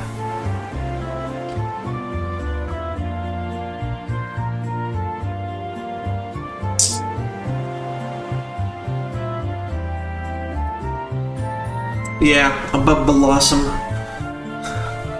Then Shuppet! Shuppet's just kind of like an old sock that became a puppet, you know? So I'm not like super enamored with Shuppet's design. It's still decent. It's still ghost type, therefore, but it's just like an old sock that was animated by some otherworldly force. Like, cool, I can animate an old sock too. All it would take is a string, you know? Then Bayonet. For starters, Bayonet has what is absolutely the coolest looking Mega Evolution just in the entire series. Charizard fans, eat your heart out. Sceptile fans, eat your heart out. Lucario fans, eat your heart out. Rayquaza fans, eat your heart out. Bayonet's Mega Evolution is the best, 100%. That being said, I also like the idea of like a haunted puppet. You know, it's a good idea for a ghost type. So I'm gonna give him an S tier. Right about there. Very cool fella. Duskull! I like Duskull. He's just a cute little ghost. Being the first monotype ghost that's actually just a ghost, rather than Mischievous where it's got like witchy elements, or Bayonet and Shuppet where they're like old toys. Duskull's the first monotype ghost that's just like, this is a ghost. This is what ghosts look like. And I like it. You know, it's the skull, a very memorable design of like seeing it in 3D, or even in some of the 2D games that had actual animation where the one eye just kind of moves back and forth between the eyes and the skull. It's a very striking design, and I gotta give it props for that. Enough props to boost it up into A tier, just above the Mucks. And then Mr. Dusclops is an awesome design. I know it's based off some like mummified yokai in Japan, and I think that's very cool. I don't know which one, so I can't remember, but I do remember that there is like a persona or a demon based off it in the Megaton series. So just look at the Megaton demons and eventually you'll find something kind of like Dusclops. Even beyond that, Dusclops is just cool, you know? I think... yeah, it's just cool, you know, the scarf flowing in the wind, the mummified remains animated, just the backwards feet being very eerie. Dusclops is just a very cool design. And then Tropius, just a big old palm tree dinosaur with bananas on its neck. Cool. You know, it's got bananas. I don't know why it's not a fossil Pokemon considering it's a big old dinosaur. And I also don't know why it's a flying type. That was a weird decision. So I'm gonna put it like down here, because I don't know, it's just kind of odd.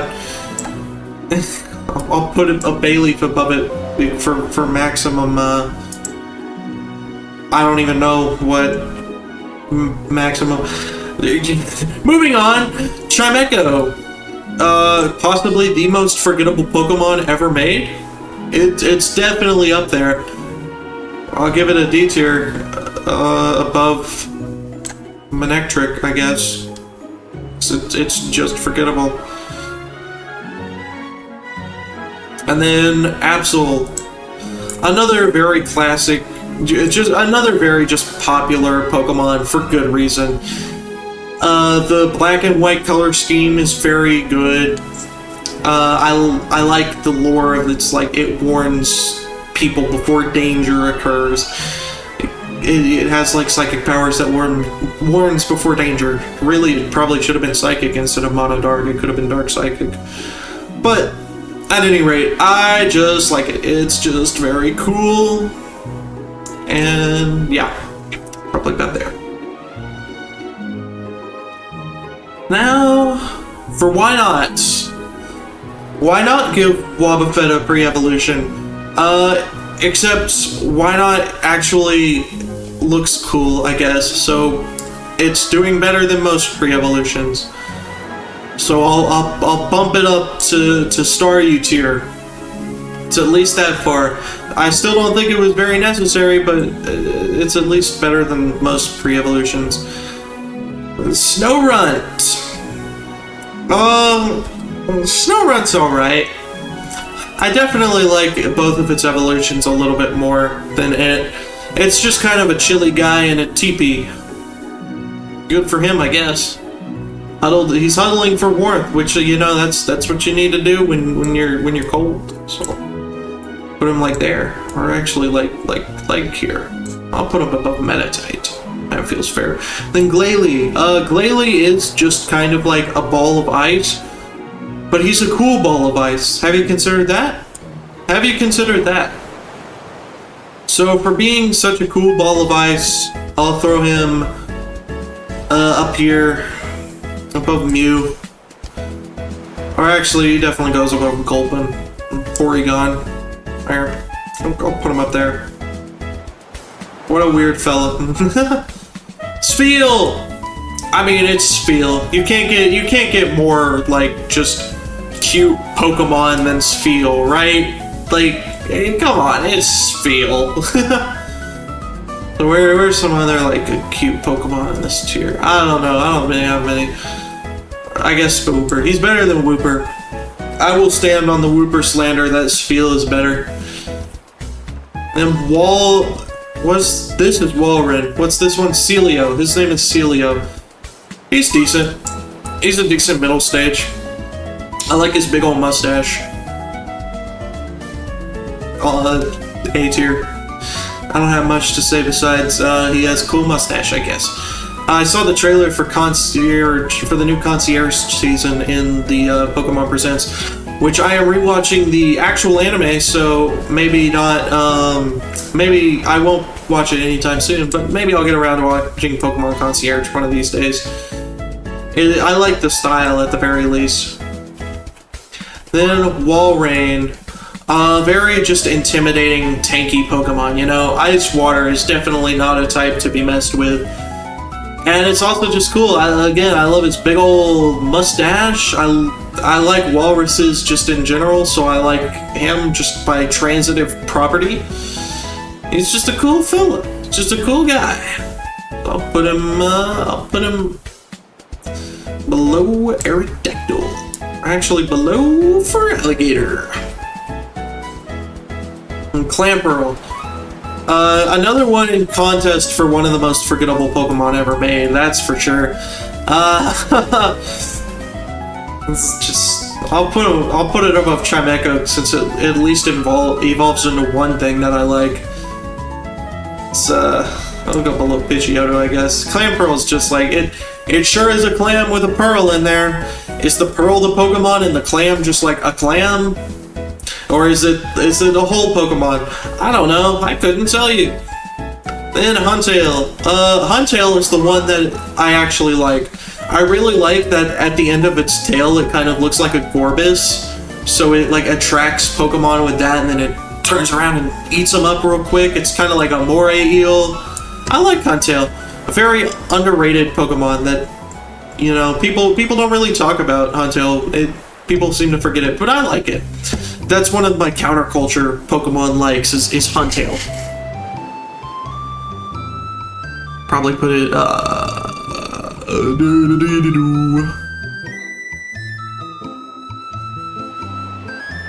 probably right there. Quite like Huntail. Then Gorbis. I do not like Gorbis.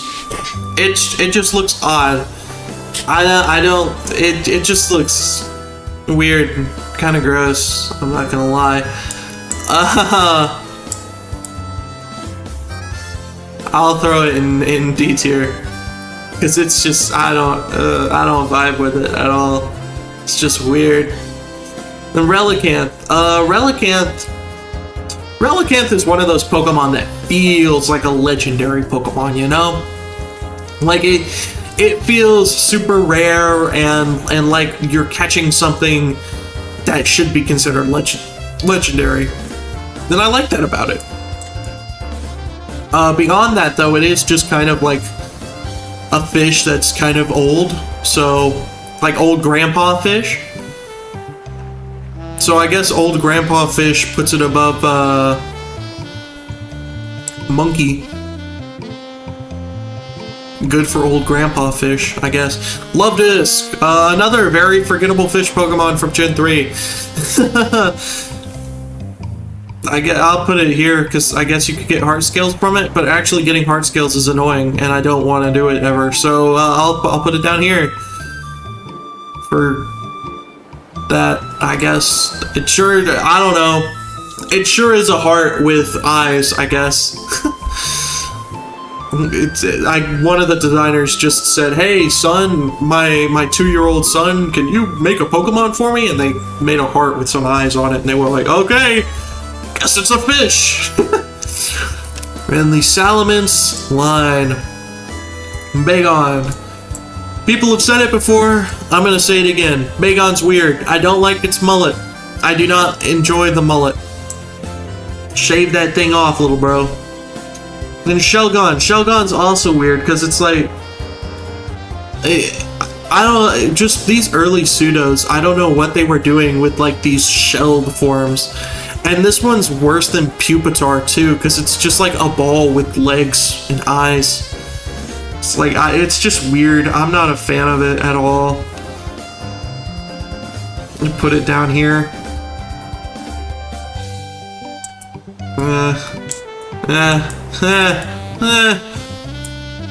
Yeah. Then Salamence. Salamence is cool though. I mean, it's just kind of your standard dragon, but you know, it's a cool dragon and it flies fast.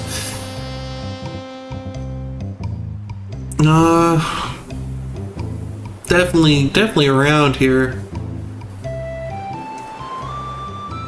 Probably, yeah, above Ho-Oh. Salamence is just a cool dragon. And then the cooler pseudo line from Gen 3, again, starts off kind of weak with Beldum. I like the idea of like, each Pokemon is like, oh, it's Beldum's attaching to this other thing to create Metang, 2 Beldums. And now it's 2 Metangs creating Metagross. That's cool. I like that idea. Done better with Magnemite, just saying, but I like the idea. I like the concept. Then, but Beldum, I'll give it a B tier. It's just kind of like, sure, I guess it sure is an eye and a foot.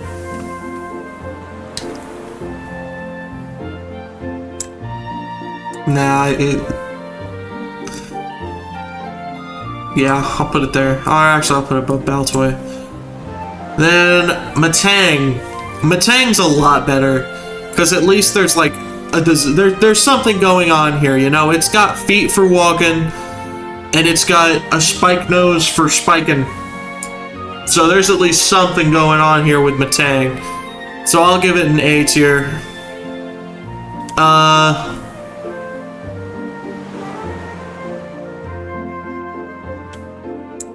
Yeah, that's where I'm feeling. And then Mr. Metagross definitely goes all the way to the top. Like, I mean, it's Metagross. It's a top 3 pseudo no matter what way you slice it. For me, it'd probably be my number 2. No, I think it'd be number 3. It would be number 3 nowadays. So I gotta give it props and put it where it belongs, which is like way up here. I mean, Metagross is just cool. There's no two ways about it. It's like a magnetic supercomputer creature thing. It's just cool. Now, oh, Regirock, my beloved. Another very funny Gen 3 meme. Which I've gotta show it up.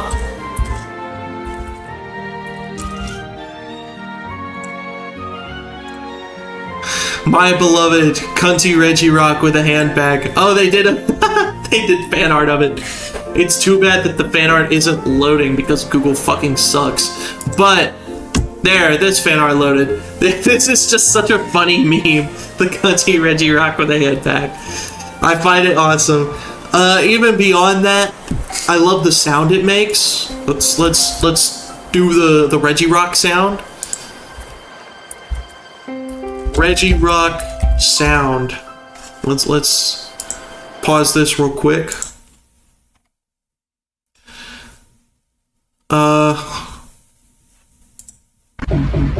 Where's Regirock? Is this hold on. Registeel, Regirock, there we go.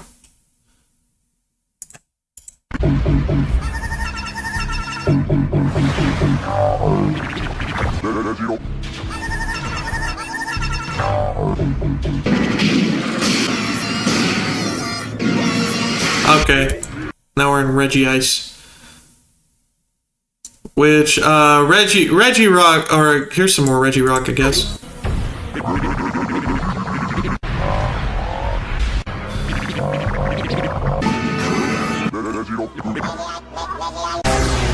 Yeah.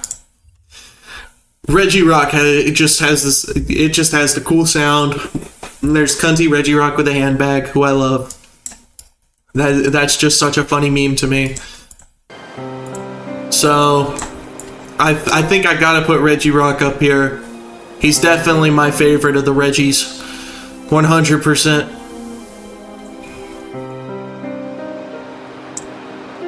I love Regirock. Then we got Regice. Definitely a weaker entry into the lineage of the Regis, but still cool. I generally think that there hasn't been a miss with the Regis yet. It's still a group of legendaries that are, all of them are very cool.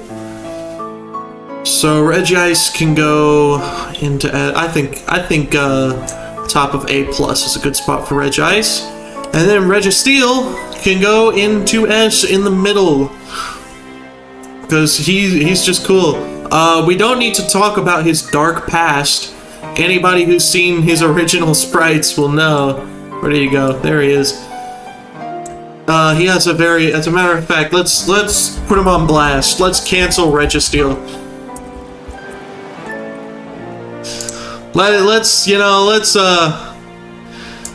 It's got a very dark past, Mr. Registeel does.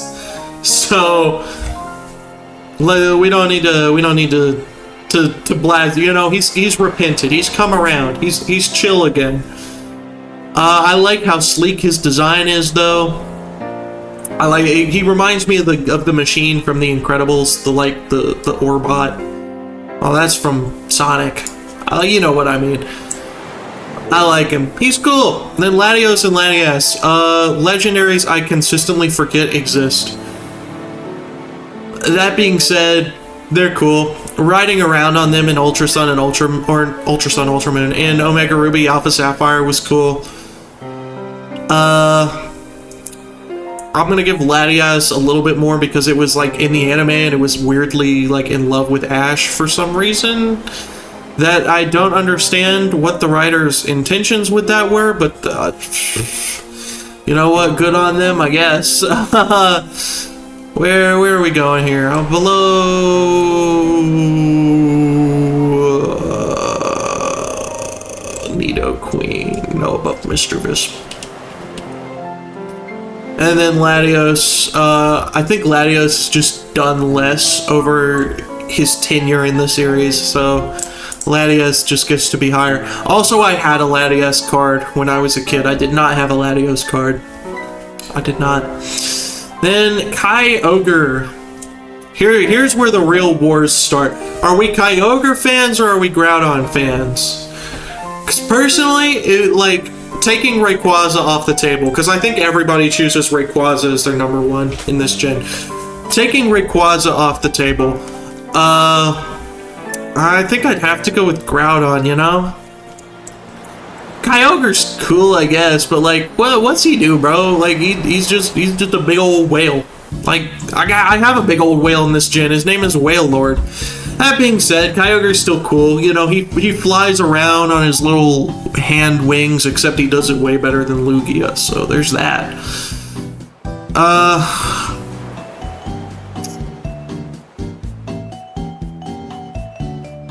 Probably give him like it's definitely worse than the Galarian, than the Articunos, I do believe. So I'll probably, I think above Kadabra. Hello, Krabby. Kyogre gets slammed by Krabby. You heard it here first. Then Groudon. Like I said, I think Groudon's better. I think his design's cooler. He's like a mole dinosaur dragon thing. I also like that, like, people talk about, oh, hey, Groudon's so dumb. His op is 4 times super effective against him. Nah, it takes a true man to stand on business like Groudon, knowing full well he's probably gonna lose the fight. Groudon don't care. He stands on business. That's why he's the GOAT. So, I respect the hustle. I respect having an op who you know is stronger than you, but you fight him anyways, because you're just better. You're just him. The beef has to be settled no matter what. Put him up there. Then Rayquaza. Is Rayquaza the best box legend ever made? I'd say so. I'm thinking right now. I'm thinking of all the other box legendaries. I can't think of one that's better than good old Ray Ray. The only one that comes close is Giratina. So Ray Ray definitely goes in my S+ tier. I love Ray Ray. He's a cool guy. He's a cool fella. Probably like up here, right? Maybe? Yeah, that's how I'm feeling about good old Ray Ray. I mean, he's just, you know, he's just cool. And he also has beef. You know, his children took after him in the legendary beefings, because his beef with Deoxys is legendary. It's on site with him. I was gonna transition into Deoxys, but I have to do Jirachi first. Hello, mid department. It's at least better than Celebi, I guess. That being said, Jirachi just is sure a Pokemon that exists. It's a Steel type for some reason, and still not Fairy type. Why are none of these guys Fairy types? Why did they not give these guys Fairy type? I don't know. Odd choices all around. He sleeps for 1,000 years, so hashtag wish I could do that, I guess. I don't know. He's gonna go below Why Not, though. I'm not a big fan. Then Deoxys, also known as the one with the beef with Rayquaza. I really like Deoxys. I think for like a Pokemon that is very clearly meant to be an alien, Deoxys is a very like cool way of representing that. And I also like the DNA strand arms, and all the alternate forms are a cool idea. I love Deoxys. Probably up here, just barely on the line of S+, but can't quite make it because I don't know. You know, if I have to take a side in the beef, it's gotta be with my man's Ray Ray, right? Like, so, yeah. That is our ranking of all the Gen 3 Pokemon. Like I said, generally think Gen 3 is probably the strongest gen in terms of new Pokemon. And I think that's reflected pretty well. Half my S+ is like Gen 3 Pokemon now, because it's like Blaziken, Ninjask, Cacturne, Ray Ray, Metagross, Gardevoir, Corphish, Dusclops, Aggron, Nincada, Regirock. And then S tier also has a bunch of Gen 3s. Like, I would say Gen 3 is probably my favorite new Pokemon in it. But anyways, next Gen 4, a gen that gets very criticized gets criticized heavily for having a lot of new evolutions that feel unnecessary. Will I feel the same way?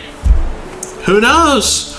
And you can find out one place, and that is right here on the That One Pyro Noob channel next week on Tier List Thursday. Probably not the same time, but on the same day, same place.